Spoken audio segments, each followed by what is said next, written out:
vois les personnes assises, s'il vous plaît, tous ensemble, nous nous levons. Nous nous levons tous ensemble et chacun va dire au Seigneur, tu m'as fait du bien depuis le premier jour.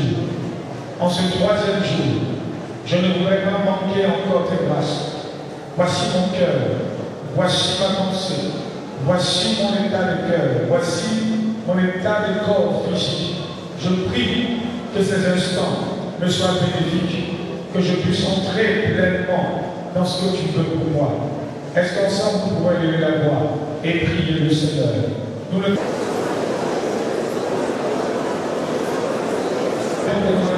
la prière. Ton fils.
nous allons passer à la parole de Dieu.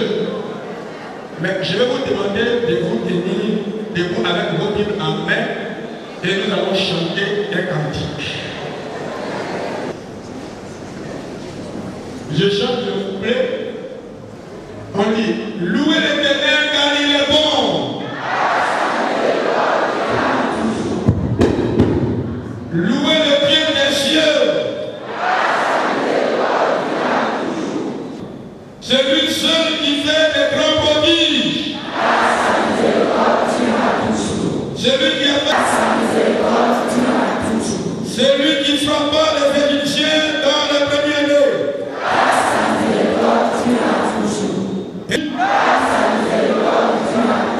Celui qui fait passer Israël au milieu d'elle.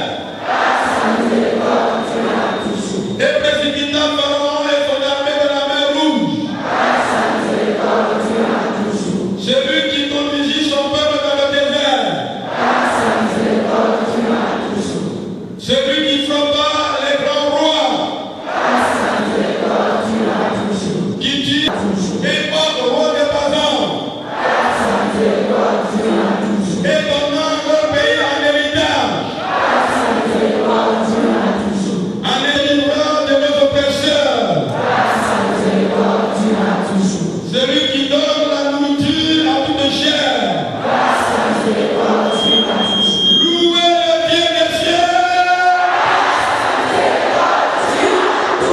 Et nous disons,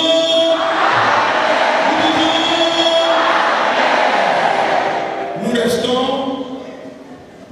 un frère aîné, un ami de longue date, depuis nous étions plus jeunes, enfants, à Divo. Il était à Cassaye, à l'école, moi aussi à Divo, à l'école primaire. Et nous avons travaillé ensemble, parce que les privés, ensemble à l'école, à Kataki, ils sont nos aînés. Et nous travaillons ensemble depuis ce jour. Nous sommes partenaires, nous sommes voisins. Et nous avons travaillé au sein de la jeunesse nationale. Il a été le président régional, puis président national. Et c'est lui qui m'a passé le relais. J'ai appris beaucoup de lui et je continue d'apprendre beaucoup de lui. C'est un homme de Dieu, Pédri, ouais, de l'Esprit de Dieu.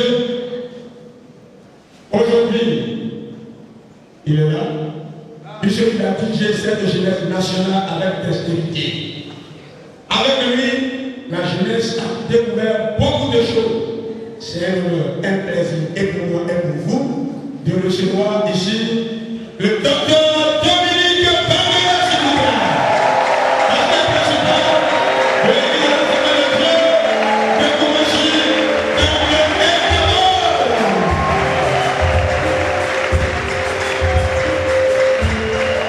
Je suis très heureux et je rends gloire à Dieu pour le travail que mon frère a part au sein de cette jeunesse. Je réalise que je ne m'étais pas trompé de tout mon cœur et dans la prière en optant lui comme mon successeur. Quand je vois cette foule de jeunes, nous ne pouvons que bénir le Seigneur. Le vrai leader, c'est celui qui fait faire. La deuxième caractéristique d'un grand leader, c'est celui qui trouve le bon successeur. Lequel successeur fait plus que lui. Je le réaliserai. J'irai plus loin. J'irai plus loin. Ce qu'il n'a pas réalisé dans sa vie, je le réaliserai au-delà. Au nom de Jésus. Dis tout retard. Tout retard. Je le rattrape. Dis, je n'envie pas ceux qui m'ont dépassé. Je n'envie pas ceux qui m'ont dépassé. Car très bientôt,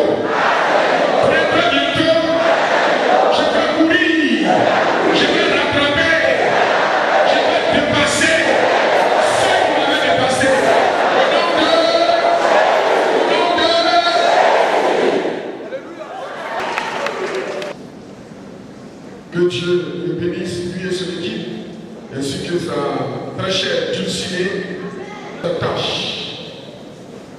Merci de m'avoir convié à cet événement historique de portée prophétique. Un événement historique de portée prophétique. Car 50 ans, selon, dans le contexte biblique théologique, le jubilé.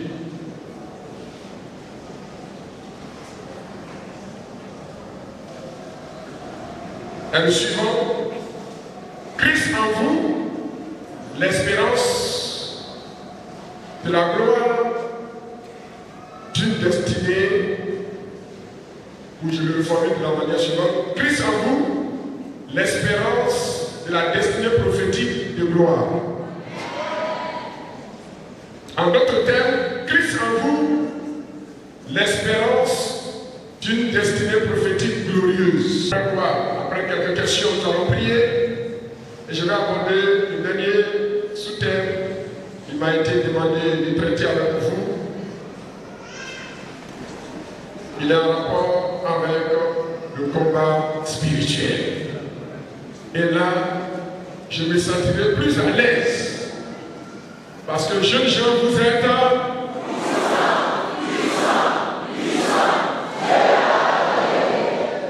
ok.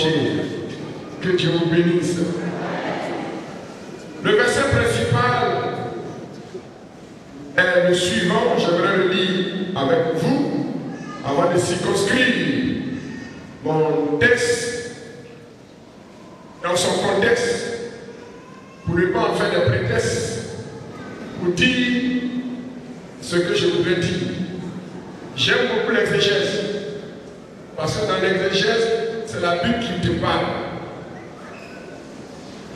Souvent, je suis mal à l'aise quand on me donne des sujets thématiques. Dans la thématique, tu peux dire tout ce que tu veux et tu le justifies par des versets bibliques comme prétexte.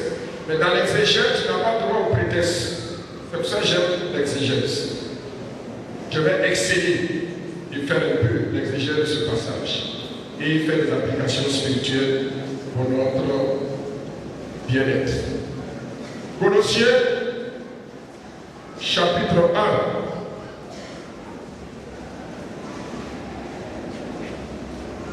Nous allons lire tout le paragraphe pour mieux cerner la pensée de Paul. Verset 24. Je me réjouis maintenant dans mes souffrances pour vous. Et ce qui manque aux souffrances de Christ, je l'achète à ma chair pour son corps qui est l'Église.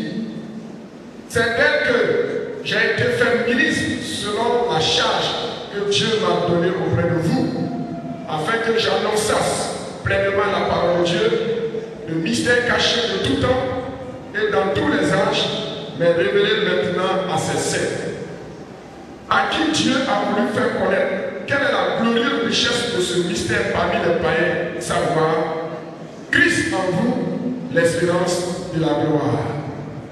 C'est lui que nous annonçons, exhortons tout homme et instruisant tout homme en toute sagesse, afin de présenter à Dieu tout homme devenu parfait en Christ. C'est à quoi je travaille en combattant avec sa force qui agit puissamment en nous. Amen. Dans ce paragraphe se trouve le fondement biblique de mes deux interventions. La première intervention est circonscrite au verset 27. Christ en vous, l'espérance de la gloire. Chers frères et sœurs, le sous-thème que j'aborde maintenant avec vous est d'une importance capitale. Je mesure tous les risques que je prends en abordant dans la mesure où parler du prophétique est et fait l'objet d'une polémique sournoise et ouverte au sein du corps de Christ, tant dans les milieux conservateurs et traditionnels que dans les milieux pentecôtistes fondamentalistes. Et Jésus-Christ a toute sa vie été marquée de prophétisme et par le prophétique. Nous dans le prophétique. C'est à juste titre que le choix de ce sous-thème est le suivant. Christ en vous, l'espérance d'une destinée prophétique glorieuse. Avant moi, allons parler, vous savez, un livre de 2 pages, en fait d'un livre, par livre de recherche à un autre, en fonction de l'objectif que vous avez. Permettez-moi de vous dire sur le but que je voulais atteindre. Quel est le but de Paul en écrivant cette épître? Son but fut d'amener les chrétiens à découvrir leur supériorité en Christ. On n'écrit pas pour attaquer une hérésie. Non, c'est amener les chrétiens à découvrir qui ils sont en Christ, leur supériorité. Et là, Paul va employer un mot grec. Excusez-moi, on va beaucoup utiliser le mot grec, c'est pour votre instruction. Dis à ton voisin, tu seras béni. Paul, par premier-né, ne signifie pas premier-né en tant qu'une créature. Parce qu'il y a un autre mot qui parle de premier-né en tant que première créature. C'est prototyxis. Prototyxis. Mais quand Paul utilise prototokos signifie la prééminence. Dis à ton voisin, en Christ, j'acquiers la prééminence. Vous devez être prééminent en tout. C'est pourquoi Paul dit à Timothée qu'une personne ne méprise ta jeunesse, parce que Christ en toi, c'est l'espérance de la gloire, c'est l'espérance de la prééminence, c'est l'espérance de la supériorité, c'est l'espérance de la suprématie, c'est l'espérance de l'excellence, c'est l'espérance de la maîtrise, c'est l'excellence de ce qui est beau. On ne nous a pas enseigné ce qu'on imagine. C'est pourquoi beaucoup de nos grands frères ne sont pas partis loin dans les études. On nous a fait croire qu'à un certain Jésus, il fallait négliger les études et être tout le temps au réunion du soir. Si on n'étudie pas, c'est pas grave. Mais Dieu merci. Dans ces 2 dernières décennies, Dieu a éclairé. Et la jeunesse a pris conscience qu'il faille étudier, qu'il faille être des experts, qu'il faille avoir des docteurs, des ingénieurs dans tous les domaines. Prototokos, prééminence, élévation. Vous êtes appelés à être de différence. Donc, voici le but de Paul. Amener les chrétiens à comprendre qui ils sont. Ils ont la prééminence. Parce que Christ est la prééminence de Dieu et de l'univers. Et Paul, en parlant de Christ comme prototokos de l'univers, excellence, primauté, dans son subconscient, une autre idée qu'il a développée dans Romains chapitre 8.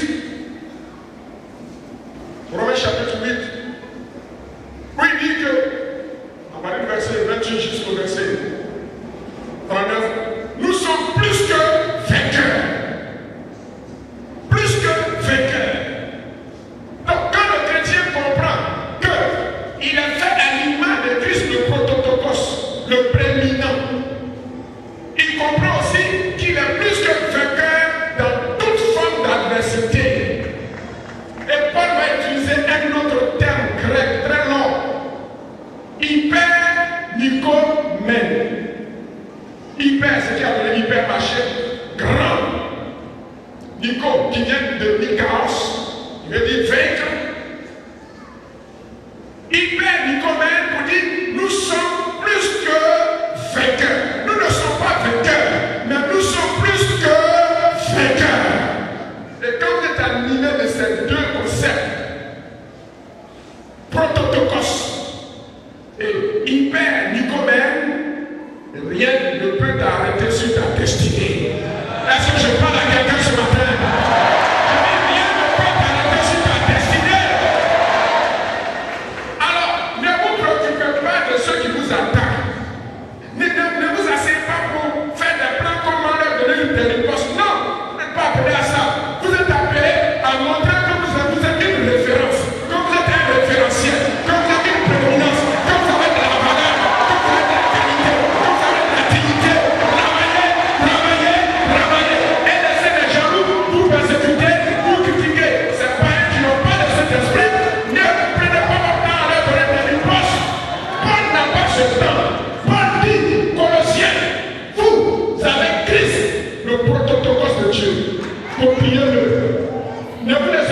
distraire par les hérétiques.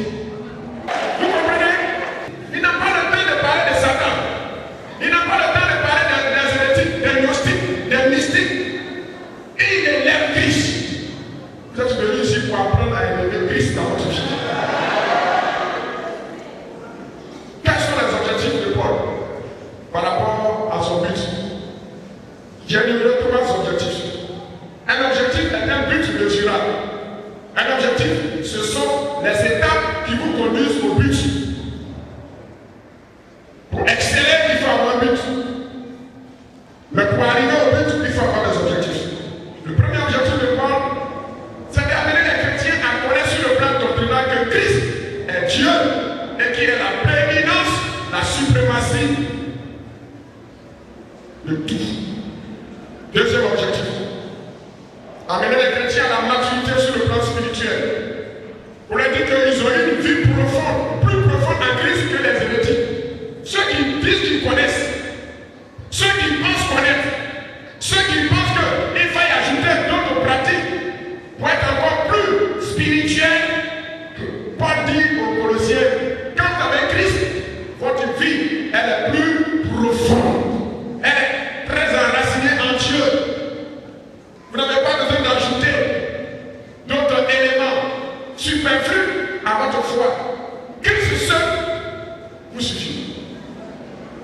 Troisième objectif, amener les chrétiens à connaître son sujet de prière. Le grand Paul, il reconnaissait qu'il avait des limitations et qu'il avait besoin de l'aide des plus petits que lui. Quand quelqu'un pense tout connaître et il ne demande jamais conseil, il ne demande jamais à ses chrétiens de prier pour lui, aux autres de prier pour lui, c'est qu'il ne connaît pas encore Jésus.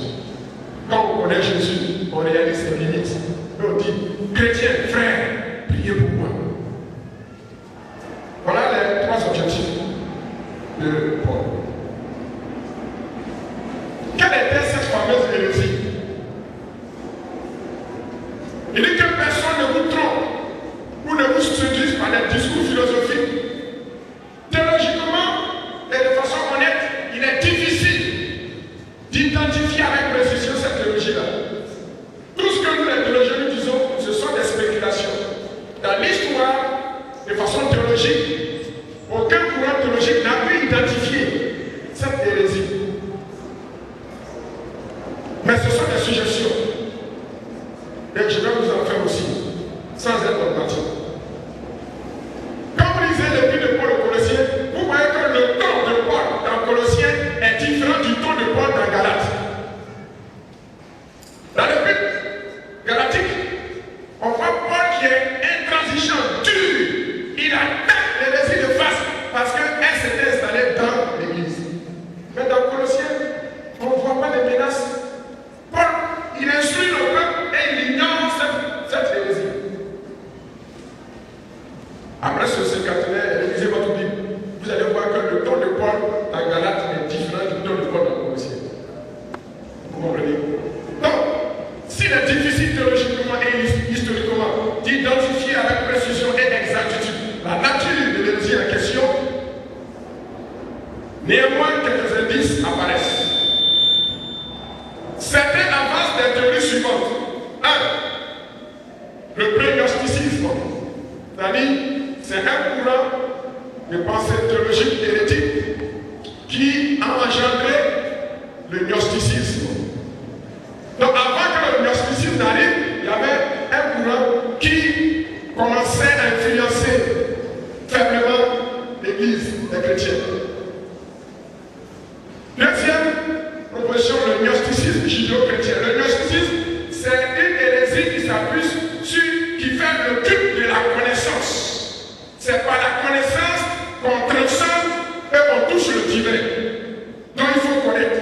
Mais quel genre de connaissance? Ils vont faire une sorte d'amalgame entre le judaïsme et un peu de christianisme, un mélange qu'on appelle le syncrétisme. Il y a également des traces de la philosophie pythagorienne. Pythagore. Est-ce qu'il y a des étudiants ici?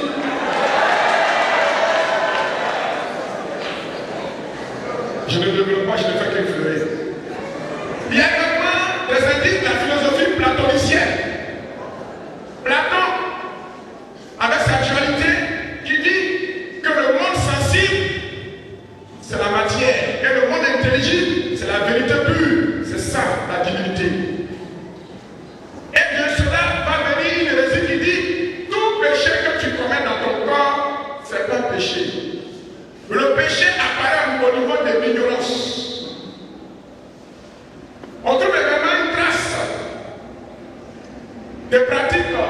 de magie, de sorcellerie, etc. Une sorte de syncrétisme lié à la culture juive teintée de paganisme. C'est ce qu'on appelle le judéo-paganisme. Voilà un peu quelques indices. Voyons maintenant le contexte de notre passage. Colossiens chapitre 1, le verset 24 à 29 que nous avons lu, et précisément par rapport au verset 27. Dans le chapitre 1, le verset 12 au verset 22, pour bien comprendre la suite, l'apôtre Paul nous parle de ce qu'on appelle en théologie le passé prophétique. Dis avec moi, passé prophétique. Le passé prophétique, c'est ce que Dieu a déjà fait pour toi, prophétiquement parlant, dans le passé. Cela a déjà eu lieu en Christ, avant même que tu ne viennes au monde. Dieu t'avait déjà vu, il savait que tu serais un jeune chrétien, de la jeune fille, mais que tu serais ce cinquantenaire.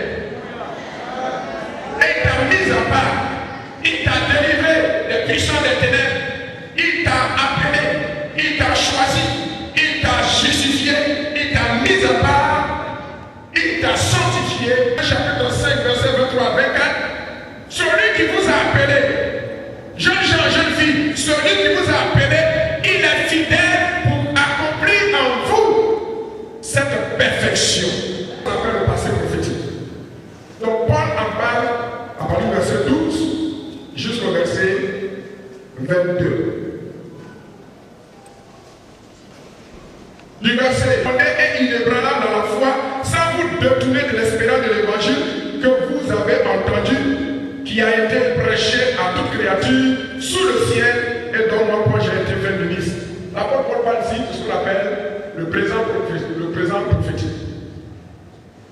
S'il y a un passé prophétique, il doit avoir aussi un présent prophétique. Futur, dis à ton voisin, votre futur prophétique est aussi assuré. Rapidement, le plan de l'épître pour que vous puissiez comprendre où je suis en train de vous conduire. Du verset 1 au verset 14 du chapitre 1, on a les préambules, je trouve ça, c'est pas trop important pour nous. Mais à partir du verset 15 jusqu'au verset 20, Paul commence déjà, sans annoncer le but de son épître, il commence déjà à faire l'exaltation de Christ. Pourquoi? Pourquoi? Dans toutes les épîtres de Paul, la pensée de Paul que nous avons étudiée, dans l'introduction, Paul annonce toujours ce pourquoi il écrit.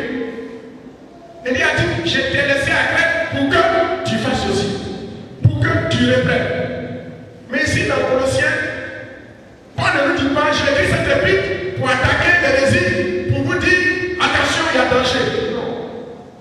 Le but de Paul n'est pas d'attaquer l'hérésie. Le but de Paul, c'est d'exalter Jésus-Christ. Et si Jésus-Christ est exalté, si la jeunesse sait qui est Jésus-Christ, d'elle-même, elle saura ce qui est faux, parce qu'elle saura faire la différence entre le vrai et le faux. Ne passez pas votre temps, ne cogitez pas, ne vous faites pas de lucubration intellectuelle pour voir comment le mal se comporte. Vous ne pourrez jamais y parvenir. C'est pourquoi Paul dans Galates, quand il parle des œuvres de la chair, il dit 3 points de suspension, des choses semblables. Mais il prend tout le temps pour parler du fruit de l'esprit qui est bien défini, qui est concis et qui est connu. Il commence à faire l'éloge de Christ. Pourquoi?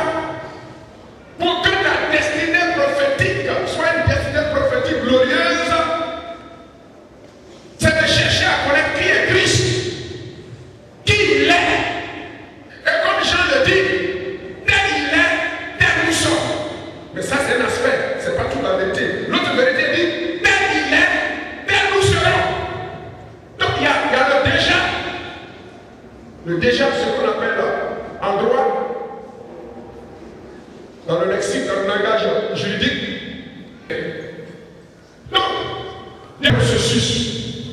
On n'a pas encore atteint la maturité plénière que Christ a. Donc, de facto, dans le futur, on sera sœur. Ton salut est clair. Dis Amen.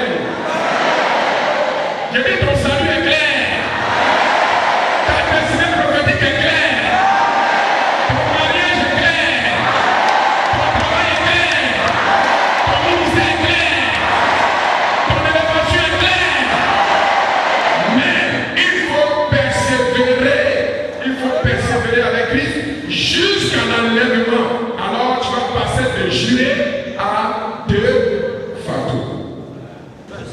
Exaltation de Christ. Troisième élément, chapitre 1, verset 21 à 23. Il nous parle du passé prophétique, donc je vais vous parler succinctement. 4 subdivisions. La révélation du mystère de Christ avec sa glorieuse richesse, verset 24 à 27. Quel est ce mystère? Ce mystère, c'est le plan que Dieu a caché. Le salut des païens n'est pas caché dans la Bible. Ça existe dans l'Ancien Testament. Mais comment cela allait être réalisé de façon pratique? C'est cette stratégie, cette méthode qui a été cachée. C'est ça le mystère. Sinon, c'est le comment, la stratégie que Dieu a caché. C'est ça le mystère. Ce mystère, c'est quoi? Dieu choisit un peuple, on appelle Israël. Il confie les promesses, les alliances, le culte, les bénédictions, les patriarches à Israël. Et Israël, à un moment donné, va désobéir. Dieu saute sur l'occasion, il ouvre une parenthèse, et le temps de la désobéissance d'Israël, Dieu se tourne vers les païens. Et Paul dit, celui qui n'était pas mon peuple, j'ai fait de lui mon peuple. Celle qui n'était pas aimée, qui était rejetée, elle a été rapprochée. Donc, le temps que Dieu tourne stratégiquement, dis avec moi stratégiquement, le temps qu'il tourne le dos à Israël, s'oriente vers les païens. Et le salut des païens, la conversion des païens, l'entrée des païens dans le plan de Dieu va susciter maintenant la jalousie d'Israël. Israël dit, après tout, le culte c'est à nous, le salut c'est à nous. Jésus, il n'est pas païen, Jésus, il est juif. Et cette jalousie va pousser Israël maintenant à vouloir venir vers Dieu. Du coup, Dieu, dans sa sagesse infiniment variée, il fait une pierre deux coups. Il arrive à gagner Israël, il arrive à gagner les gentils. Vous comprenez? C'est ça ce mystère. Donc les Juifs ne peuvent pas comprendre que nous, les païens, les incirconcis, on puisse entrer dans la grâce de Dieu. Ils ne peuvent pas le comprendre. Même les uns n'ont pas compris cela. Nous sommes le produit d'une grâce. Dis à ton voisin, je ne suis pas n'importe qui. Je suis le produit de la grâce de Dieu. Dis à ton voisin, tu ferais mieux, tu ferais bien et tu ferais mieux de devenir mon ami.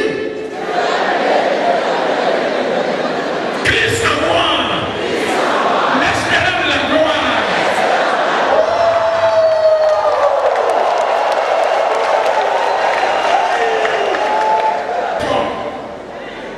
C'est la raison pour laquelle Dieu va permettre que dans l'ascendance de Jésus, il y a une partie juive et il y a une partie non juive.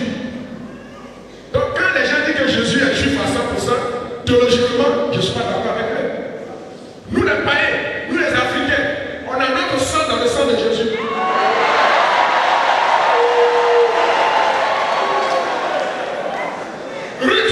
Ruth n'est pas une juive. Le mariage de Ruth à Boaz, ça a donné Obed. L'Obed est venu d'Isaïe. D'Isaïe est venu qui? Isaac. D'Isaac est venu Jacob. De Jacob est venu qui? Plus tard, David. Donc, le sang des païens, génétiquement parlant, se trouve dans le sang de Jésus. La sagesse infiniment variée de Dieu. De telle sorte que désormais, Dieu est juif à 100%. Nous aussi, notre sang se trouve un peu dans sa lignée, dans son ascendance. C'est pourquoi il peut te sauver aussi. Il n'est pas venu sauver pour les juifs, il est venu pour les juifs et pour nous. Et nous devons montrer à Jésus-Christ qu'il ne s'est pas trompé en nous sauvant. Alléluia. Cinquième subdivision, le verset 28 à 29, le perfectionnement des saints par Christ. Voici le chapitre 1 est terminé. Chapitre 2, verset 2, chapitre 2, verset 8 à 23. Paul dit que ceux qui veulent s'appuyer sur les théories du gnosticisme, c'est-à-dire la connaissance pour connaître Dieu, ils mentent. Ils sont dans l'erreur.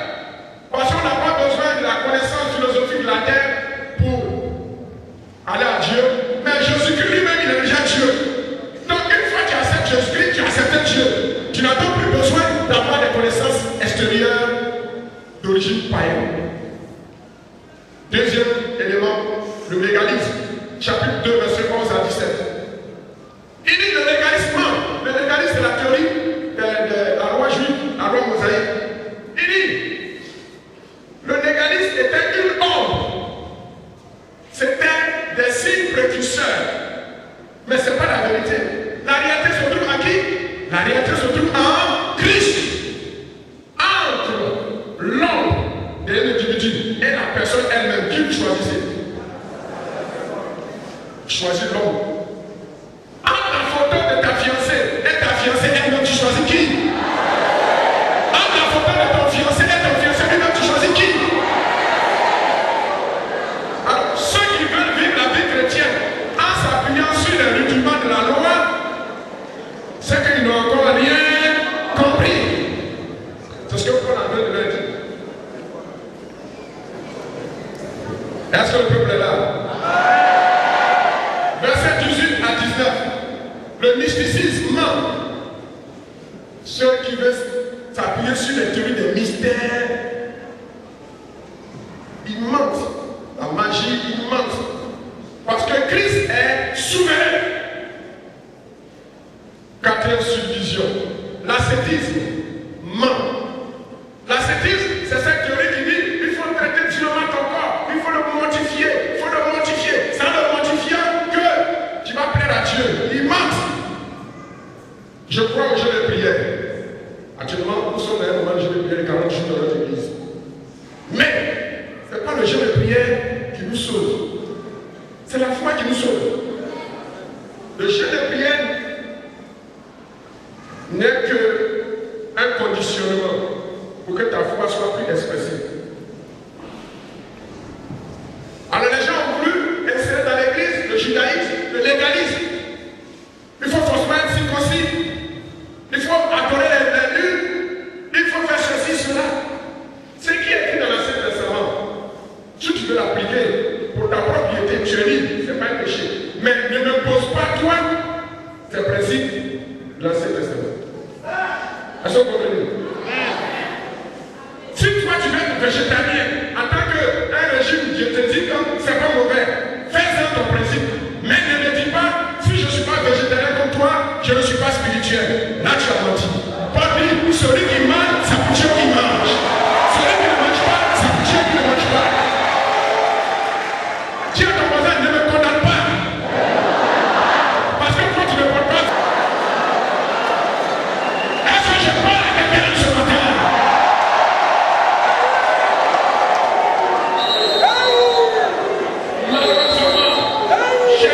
Non. Avec respect, je dis non. Parce que c'est Christ qui est notre nous.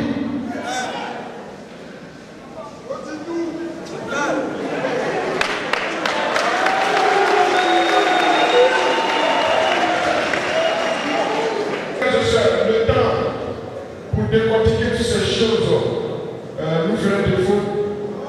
Oui. Le temps nous fait défaut.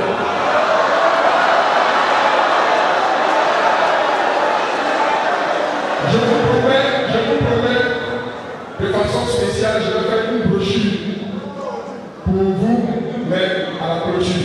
Donc, une approche sémantique. Une approche sémantique, nous avons défini des mots-clés: destinée, prophétique et gloire. Qu'est-ce qu'une destinée? La destinée est en rapport avec le futur.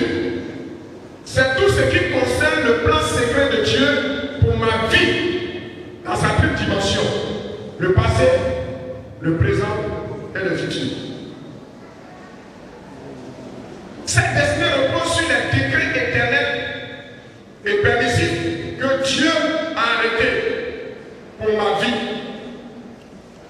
Il y a des décrets qui sont immuables, c'est-à-dire qui ne changent pas. Il y a des décrets qui changent. Selon notre obéissance ou notre désobéissance, il y a des décrets qui peuvent changer. Les décrets constituent le dessein éternel de Dieu. Il ne change pas ses plans. Son dessein pour toi, c'est que tu sois sauvé, c'est que tu prospères à tous égards. Si on te prêche un autre évangile, il faut dire non. On dit vie chrétienne, on ne dit pas mort chrétienne. On dit vie chrétienne. On ne dit pas mort chrétienne. L'évangile de pauvreté qu'on nous a prêché, nous a mis trop en retard. L'évangile, c'est la vie.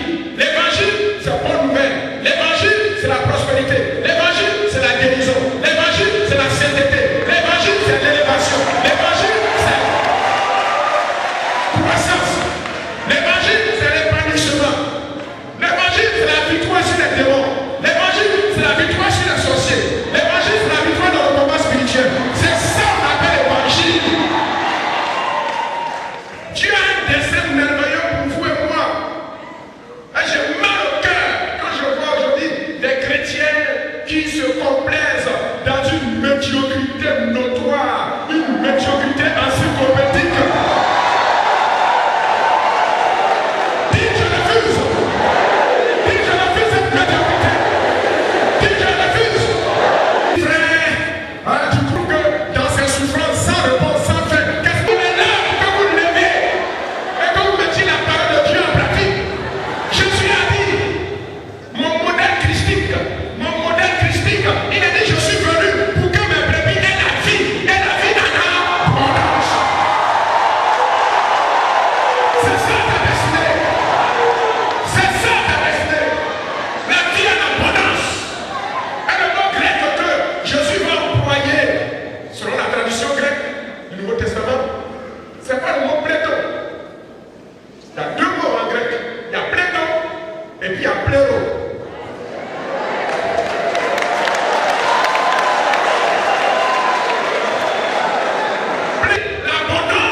Je déclare prophétiquement à ce jour, tous ceux qui ont fait des pièges contre ta destinée,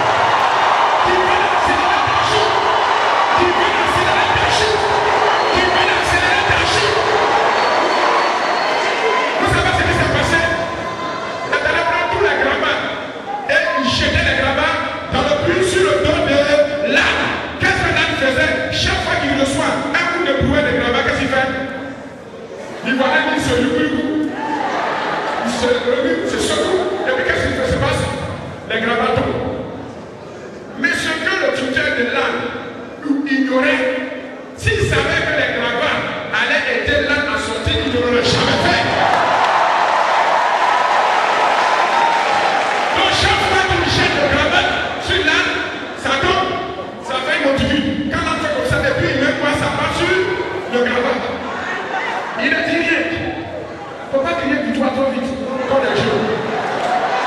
Parce que si vous criez victoire trop vite, ils vont changer de stratégie. Deuxième tour de brouette, il se loue, il se réveille et il monte. Il a monté. Il verse, il continue de verser. Les gens qui veulent te tuer là, Dieu les rend bêtes. Tous ceux qui veulent te tuer, Dieu les rend bêtes.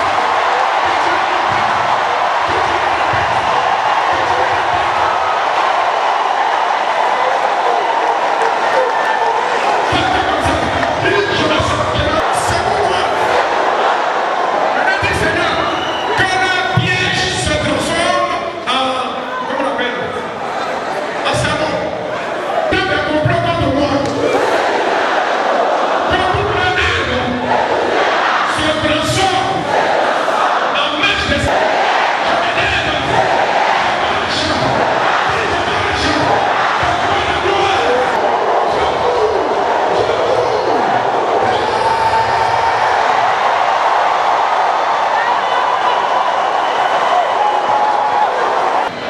Tôt ou tard, tu es dans le creux de la souffrance, cher Dieu. Mais je déclare prophétiquement un tel kairos pour toi. Un tel kairos pour toi. Un tel kairos pour toi. Où tu vas mettre fin à ces attaques. Au finish, l'âne s'est retrouvé hors du puits. Et son patron ne pouvait plus le regarder. J'annonce une bonne nouvelle pour toi. J'annonce une bonne nouvelle pour toi. J'annonce une bonne nouvelle pour toi. Ceux qui veulent te voir finir avant ton temps, dis je ne finirai pas avant mon temps. J'accomplirai le but pour lequel Dieu m'a créé. Je vais réaliser les objectifs de Dieu pour ma vie. Dis je ne suis pas n'importe qui.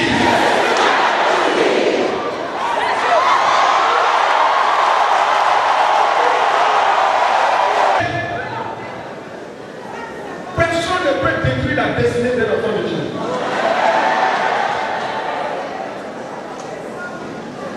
Mon frère, ma soeur, fais comme si tu te regardais dans un miroir. Je vais te donner une illustration. Fais comme si tu te regardais dans un miroir. Et suppose que tu es un chat. Quand un chat regarde dans le miroir, qu'est-ce qu'il voit? Qu'est-ce qu'il voit?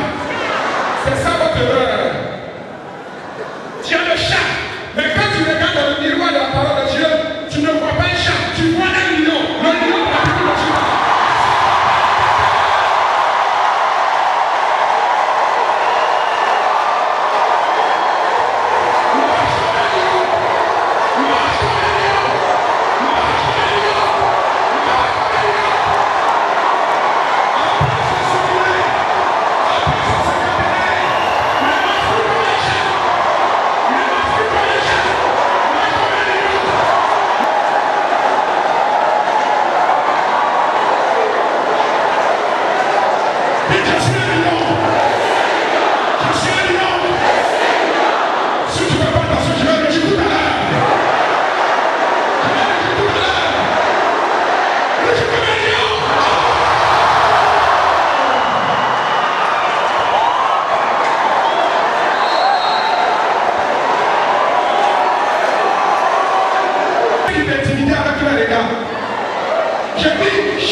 vient te cotiser, ton simple regard de jeune lion suffit.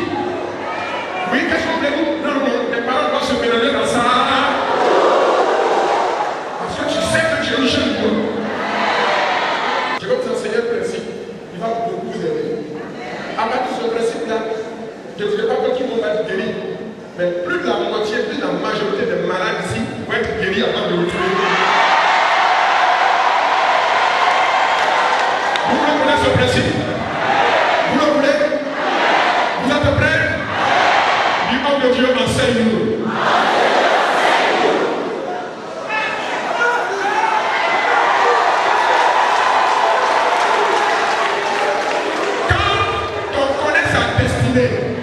Quand on sait qui on est, et quand on sait que la gloire nous est réservée, on doit comprendre qu'au moins on doit déguster les miettes de cette gloire à venir déjà sur cette terre.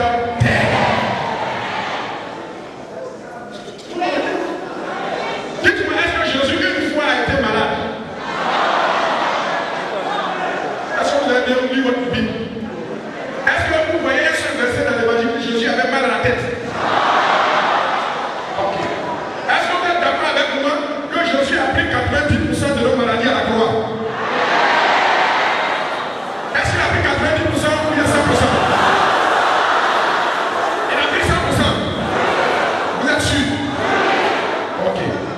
Admettons, voici toutes les maladies du monde, de l'humanité, depuis Adam jusqu'à la dernière personne. Admettons, on représente ça. Et ça, c'est sur Jésus-Christ. Il a pris toutes nos maladies. Donc, admettons, c'est moi qui suis le malade. Et lui,